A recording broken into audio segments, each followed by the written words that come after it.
સાવલી તાલુકાના સમલાયા સ્થિત CCI centre પર કપાસની ખરીદીમાં ગેરરીતિ થતી હોવાના આક્ષેપો ખેડૂતો દ્વારા કરવામાં આવ્યા હતા। આ મામલે સીસીઆઈ સેન્ટરના કર્મચારી સાથે વાત કરતા કર્મચારીનું કહેવું છે કે કેટલાક ખેડૂતોના આધાર કાર્ડ બેંક ખાતા સાથે લિંક ન હોવાના કારણે પેમેન્ટમાં વિલંબ થઈ રહ્યો છે। કર્મચારી દ્વારા વધુમાં જણાવાયું કે કપાસની ખરીદી અને ચૂકવણી સરકારના નક્કી કરાયેલા ધારાધોરણ મુજબ જ કરવામાં આવી રહી છે। તંત્ર દ્વારા કોઈ ગેરરીતિ ન થતી હોવાનો દાવો કરવામાં આવ્યો છે। હવે ખેડૂતો અને તંત્ર વચ્ચેના આ વિવાદને લઈને આગળ શું નિર્ણય આવે છે તે જોવાનું રહેશે। આશા ન્યૂઝ ગુજરાતી રિપોર્ટર સૈયદ મુસ્તાક અલી, સાવલી।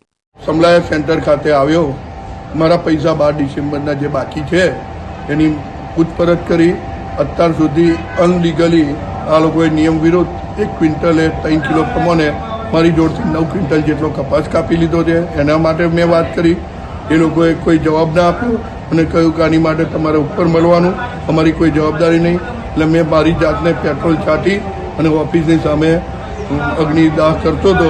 એટલામાં અહીંયાના મેનેજર રમેશભાઈ અને એ બધા આવીને એ લોકોએ છોડાવીને બોટલ જૂટવી અંદર લઈ ગયા અને આ લોકો હજુ પણ જે રજૂઆત કરું છું સાંભળતા નથી।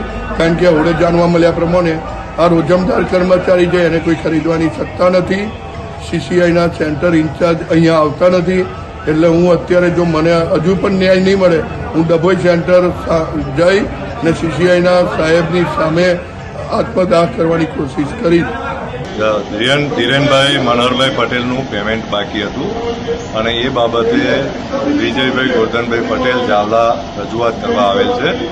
એમનું 12 તારીખની આસપાસ એમના કપાસ નાખેલ છે અને એ કપાસનું પેમેન્ટ આધાર ઇનએક્ટિવ હોવાને કારણે થયેલ નથી અને એ આધાર એક્ટિવ કરાવવાની ફરજ ખેડૂતની હોય છે અને એ લોકોએ 20 તારીખની આસપાસ આધાર એક્ટિવ થયું છે, 20 જાન્યુઆરી એવું અમને માહિતી મળેલ છે અને એમનું પેમેન્ટ અમે હવે કરાવવા માટે તજવીજ કરેલ છે।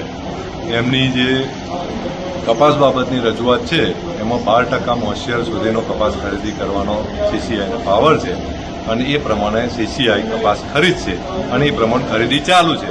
એનાથી વિશેષ અહીંયા કોઈ પણ પ્રવૃત્તિ ચાલતી નથી। સેન્ટર ઉપર કોઈ પણ પ્રકારના અધિકારી હાજર નથી તેવો પણ આક્ષેપ કરવામાં આવે, શું કહેશો? સેન્ટર ઉપર સીસીઆઈના ઓફિસર વારંવાર આવે છે। એમને 2 સેન્ટરનો ચાર્જ હોવાથી અમુક દિવસ અહીંયા સોમ મંગળની આસપાસ અહીંયા આવે છે અને સેન્ટર બાકીના દિવસો સેન્ટર ડભોઈનું ચાલતું હોય તેથી ડભોઈના સેન્ટર ઉપર વધુ સમય આપે છે। ત્યાં આગળ 2 સેન્ટર ઉપર ડભોઈ ખાતે લેવામાં આવે છે કપાસ। પ્રતિ ક્વિન્ટલ 3 કિલો કપાસ કાપવાનો પણ આક્ષેપ કરવામાં આવે, શું કહેશો? પ્રતિ ક્વિન્ટલ 3 કિલો કપાસ અહીંયા કોઈ એવું કપાતો નથી। ફક્ત 12%ના મોઇસ્ચર જે સરકારનું 8 થી 12નું મોઇસ્ચર છે તે પ્રમાણે જ ખરીદી કરવામાં આવે છે અને એ સિવાયની કોઈ ખેડૂતની ખરીદી થતી નથી। 12%થી ઉપર હોય તો કિસાને કપાસ સૂકવીને લઈને આવવાનો હોય છે।